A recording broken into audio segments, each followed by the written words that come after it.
ये दुनिया एक रंगमंच की तरह है जिसमें हम इंसान अपना अपना रोल प्ले करने आते हैं।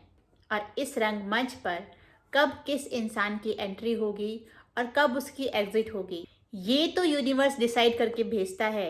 लेकिन इसके बीच में वो क्या रोल प्ले करेगा या वो कैसी लाइफ जिएगा, ये पूरी तरीके से उसी के ऊपर डिपेंड करता है। ये उसकी ही चॉइस होती है। नेवल बताते हैं कि किसी ड्रामा, किसी प्ले या किसी मूवी को बनाने के लिए 4 मेन कैरेक्टर होते हैं: प्रोड्यूसर, ऑथर, डायरेक्टर और एक्टर।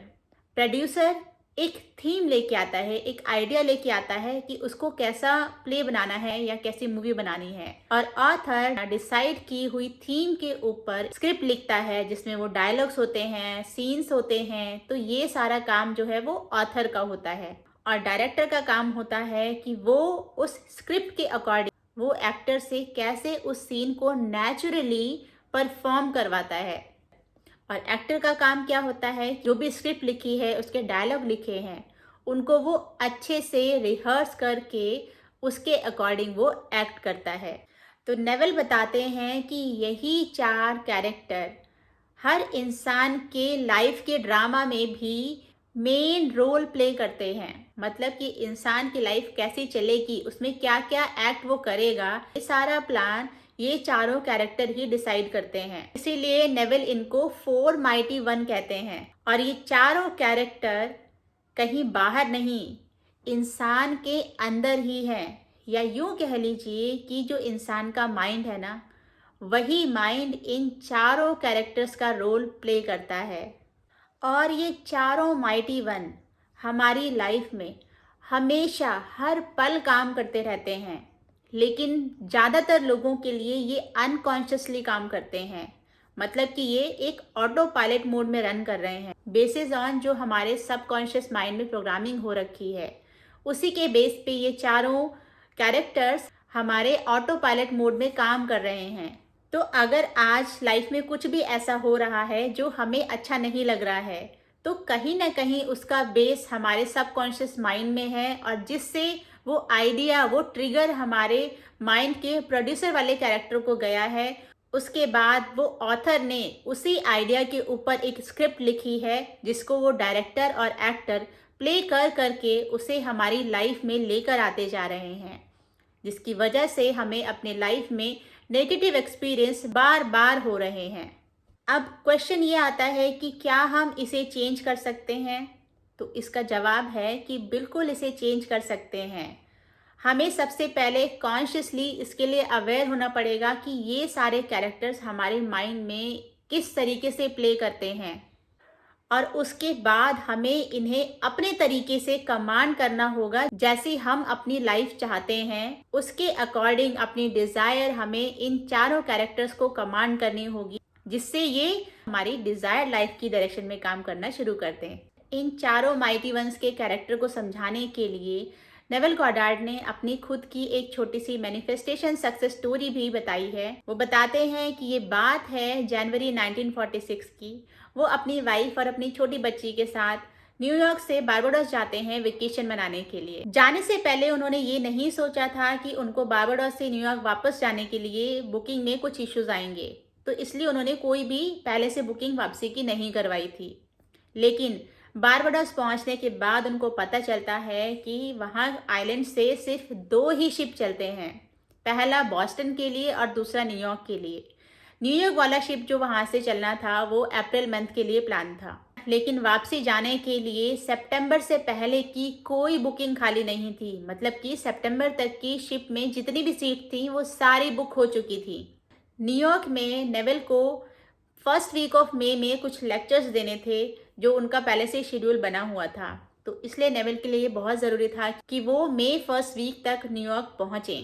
बट अभी यहाँ पे कुछ स्कोप नहीं उनको दिखा, तो उन्होंने अप्रैल में जो शिप सेल होना था न्यूयॉर्क के लिए, उसकी वेटिंग लिस्ट में अपना नाम लिखवा दिया।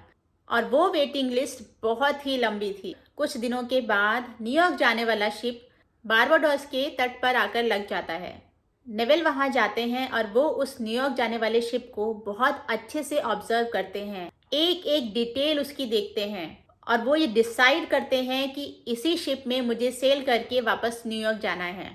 उसके बाद वो अपने होटल वापस चले जाते हैं और सोचते हैं कि इस डिज़ायर फुलफिलमेंट के लिए उनको क्या इंटरनल सीन बनाना है जो ये दर्शाए कि उनकी उस शिप में न्यूयॉर्क जाने की डिज़ायर पूरी हो चुकी है। वो एक चेयर पे बैठ जाते हैं और अपने आप को रिलैक्स कर लेते हैं। वो बताते हैं कि बारबाडोस में शिप तक जाने के लिए आपको मतलब तट से शिप तक जाने के लिए या तो आपको मोटर बोट लेनी पड़ती है या फिर रो बोट होती है। तो ये दो ऑप्शंस होते हैं शिप तक पहुंचाने के लिए। तो नेविल ये सीन इमेजिन करते हैं कि वो मोटर बोट से शिप तक गए हैं और शिप से फिर लकड़ी की स्टेयर्स होती हैं, फट्टे वाली स्टेयर्स होती हैं, जिससे वो मोटर बोट से वो शिप पर चढ़ना होता है। तो नेवल इसी सीन को इमेजिन करते हैं कि मोटर बोट से वहां पे वो गए हैं, शिप के पास उनकी मोटर बोट लग गई और वो मोटर बोट से उस लकड़ी के फट्टों वाली सीढ़ियों पर चढ़कर शिप पर पहुंचते हैं, शिप के डेक पर पहुंच जाते हैं। नेविल बताते हैं कि जब वो स्टेयर्स चढ़ने वाला सीन इमेजिन कर रहे थे तो उस टाइम उनका दिमाग इधर उधर भाग रहा था, उनका माइंड उस सीन पर फोकस नहीं हो पा रहा था। लेकिन नेविल बार बार अपने माइंड को लेकर आते हैं उस सीन पर फोकस कराने के लिए एंड फाइनली बहुत सारे अटेम्प्ट के बाद वो ये सीन पूरी तरीके से इमेजिन कर लेते हैं कि वो मोटर बोट से उस सीढ़ियों पर चढ़कर फाइनली शिप के डेक पर पहुंच जाते हैं और उसके बाद वो वापस किनारे की तरफ देखते हैं तो उनके अंदर एक मिक्स ऑफ फीलिंग्स होती है। एक खुशी की फीलिंग होती है कि वो फाइनली अपने घर न्यूयॉर्क वापस जा रहे हैं और एक सैडनेस की फीलिंग भी होती है कि वो बारबाडोस में अपने फ्रेंड्स फैमिली से अब दूर जा रहे हैं। तो ये फीलिंग उन्होंने अपनी इमेजिनेशन में अपने अंदर महसूस की और जब नेविल ये सीन इमेजिन कर रहे थे तो इसी को इमेजिन करते करते ही वो सो जाते हैं। अगली सुबह जब वो उठते हैं तो वो अपने पूरे दिन के जो नॉर्मल उनके काम होते हैं वो उन कामों को करते हैं। उसकी अगली मॉर्निंग उनके पास एक कॉल आता है। वो कॉल स्टीमशिप कंपनी से आता है जो नेविल को बोलते हैं कि आपकी टिकट कंफर्म हो गई है, आप हमारे ऑफिस आकर अपनी टिकट कलेक्ट कर लीजिए। नेविल बहुत खुश होते हैं लेकिन साथ ही साथ वो बहुत क्यूरियस भी होते हैं कि बारबाडोस में 2 शिप जाने हैं, इसमें इतना क्या कैंसिलेशन हो गया, क्योंकि वो वेटिंग लिस्ट बहुत लंबी थी। तो जस्ट आउट ऑफ क्यूरियोसिटी वो ये जानना चाहते थे कि ऐसा क्या हुआ कि इतने सारे लिस्ट में उनका नंबर आया टिकट के लिए। तो ये जानने के लिए वो उनके ऑफिस पहुंच जाते हैं और वहाँ पे जो एजेंट होता है वो उससे इस क्वेश्चन का आंसर जानने की कोशिश करते हैं। वो एजेंट उनको क्लियर कुछ बता नहीं पाता, वो बस इतना कहता है कि हमारे पास ये कंफर्मेशन आई थी कि अप्रैल में जो शिप न्यूयॉर्क सेल होना है उसमें 3 लोगों की सीट खाली हो गई है। और उसने ये भी बताया कि नेविल पहले बंदे नहीं थे जिसको उन्होंने इस वेटिंग लिस्ट में से कॉल किया, मतलब कि नेविल से पहले भी उन्होंने काफ़ी लोगों को कॉल किया था उन अवेलेबल सीट्स के लिए, लेकिन काफ़ी लोगों ने ये कह के मना कर दिया कि अप्रैल में सेल करना उनके लिए पॉसिबल नहीं हो रहा है, इसलिए वो टिकट वो नहीं ले सकते। और फाइनली इस तरीके से नेविल के पास वो टिकट्स आ गई। 20 अप्रैल को नेविल उसी सेम शिप में न्यूयॉर्क के लिए निकल जाते हैं और वो शिप 1 मई को न्यूयॉर्क पहुंच जाता है। अब नेविल बताते हैं कि इस पूरे सीन में इस डिज़ायर को पूरा करने के लिए ये चारों माइटी वंस ने क्या क्या रोल प्ले किया। सबसे पहले तो जब नेविल ने उस न्यूयॉर्क जाने वाले शिप को ऑब्जर्व किया और डिसाइड किया कि उनको इसी शिप में न्यूयॉर्क जाना है अप्रैल मंथ में, तो ये जो डिसीजन था ये उनके फर्स्ट माइटी वन प्रोड्यूसर का था। उसके बाद उन्होंने एक इनर सीन क्रिएट किया कि वो मोटर बोट से जा रहे हैं शिप तक और शिप से वो स्टेप करके डेक तक पहुंच रहे हैं। जब उनका ये पूरा सीन अच्छे से क्लियरली विजुअलाइज हो गया तो यहाँ पर उनके ऑथर वाले कैरेक्टर का काम खत्म हुआ और फिर आता है हमारा थर्ड माइटी वन डायरेक्टर। और डायरेक्टर का काम था कि एक्टर को अच्छे से वो सीन रिहर्स करवाना जिससे कि उसके अंदर से वो एक्ट नेचुरली निकल के आए, जिसके लिए नेविल ने वो सीन इमेजिन किया जब वो बताते थे कि उनका माइंड इधर उधर भटक रहा था जब वो स्टेयर्स चढ़ रहे थे। तो उस चीज़ के लिए वो वापस अपने माइंड को अपने उस प्रॉपर सीन पर लेकर आए कि ये सीन उन्हें सही से इमेजिन करना है। क्लियरली उन्होंने इस पूरे सीन को विजुलाइज कर लिया कि वो उस शिप के डेक तक पहुंच गए हैं।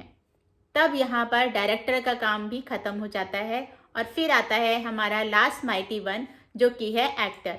जिसमें नेविल ने अपनी इमेजिनेशन में खुद को देखा, मोटर बोट से वहाँ जाकर उस सीढ़ियों पर चढ़कर ऊपर शिप पर पहुँचते हुए, और फिर वापस जब वो किनारे देखते हैं तो उनके अंदर जो वो स्वीट सैडनेस वाली फीलिंग आती है। तो ये काम होता है एक्टर का। और फिर इस फीलिंग के साथ ही वो जब सो गए तो यहाँ पर उनके चारों कैरेक्टर का काम खत्म हो गया, और उसके बाद यूनिवर्स का काम शुरू हुआ। और देखिए यूनिवर्स ने किस तरीके से नेविल के पास उनकी डिज़ायर को पहुंचाया।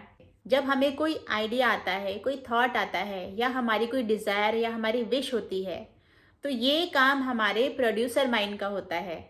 कोई लाइफ में सक्सेसफुल बनना चाहता है, कोई अच्छा पार्टनर चाहता है, कोई अच्छी जॉब, अच्छी सैलरी चाहता है, कोई दुनिया ट्रैवल करना चाहता है। लेकिन सिर्फ एक विश, एक डिज़ायर करने से वो चीज़ पूरी नहीं होती। और तब यहाँ पे रोल आता है ऑथर का। ऑथर आपकी इस डिज़ायर पे एक स्क्रिप्ट लिखेगा, और डिज़ायर पूरी करने के लिए उसको पूरी कहानी नहीं लिखनी है, उसको सिर्फ इस कहानी का एंड लिखना है। और वो एंड सीन बिल्कुल डिटेल में लिखना है, जिसमें ये इंक्लूड होना चाहिए कि आपकी लाइफ, आपकी डिज़ायर पूरी होने के बाद कैसी होगी, क्या चेंजेस आप अपनी लाइफ में फील करेंगे आपकी डिज़ायर पूरी होने के बाद। कुछ भी ऐसा कोई एक्ट, कोई सीन आपको अपने माइंड में सोचना है, और वो सीन डिटेल बाय डिटेल इतना क्लियर होना चाहिए कि उसकी पूरी पिक्चर आपके माइंड में बने। और जब वो सीन क्लियरली विजुलाइज हो जाए तो वहाँ पर हमारे ऑथर वाले माइंड का काम भी पूरा हो जाता है। और फिर आता है पिक्चर में थर्ड माइटी वन, जो कि है डायरेक्टर। और डायरेक्टर का काम होता है कि वो स्क्रिप्ट के अकॉर्डिंग एक्टर को बार बार वो सीन, वो डायलॉग रिहर्स करवाए। इसमें हमारे माइंड का फोकस, हमारे माइंड का अटेंशन, ये सब पार्ट इस डायरेक्टर वाले रोल के अंडर ही आता है। इसके बाद हमारा आता है फोर्थ माइटी वन, जिसे नेविल गॉडार्ड कहते हैं इक्वल टू गॉड, क्योंकि ये पार्ट है ह्यूमन इमेजिनेशन का। और as per Neville, imagination creates reality. तो यहाँ पर हमारा फोर्थ माइटी वन आता है एक्टर। और ये एक्टर कौन है? ये एक्टर आप खुद हो। आपको उस स्क्रिप्ट के अकॉर्डिंग जो सीन है उसमें अपने आप को इमेजिन करना है, उस एक्ट में आपको खुद को देखना है और उस स्क्रिप्ट के अकॉर्डिंग एक्ट करना है, जिसमें वो स्क्रिप्ट कहती है कि आपकी डिज़ायर आपकी लाइफ में आ चुकी है और उसके बाद आपकी लाइफ कैसी चल रही है। इस चीज़ को आपको इमेजिन करना है, आपको बार बार ये चीज़ पे एक्ट करना है, जब तक कि वो डिज़ायर फुलफिलमेंट की फीलिंग आपके अंदर नेचुरली ना आ जाए। और जब ये फीलिंग आपके अंदर नेचुरली आ जाएगी, आपके अंदर एक सेटिस्फेक्शन आ जाएगा, उसके बाद आपका काम खत्म हो जाता है और फिर यूनिवर्स का काम शुरू हो जाता है। अब आपकी लाइफ में लोग आएंगे, इवेंट्स आएंगे, सिचुएशन आएंगे जो आपको आपकी डिज़ायर के करीब लेके जाएंगे, और बहुत ही जल्द आपकी डिज़ायर आपकी लाइफ में आपको ज़रूर दिखेगी। सो आई होप आज की वीडियो आप लोगों को अच्छी लगी होगी, और आज की वीडियो से आपको अपनी डिज़ायर अपनी लाइफ में लाने के लिए कुछ ना कुछ हेल्प तो ज़रूर मिली होगी। Thank you so much for your time. Bye bye and take care.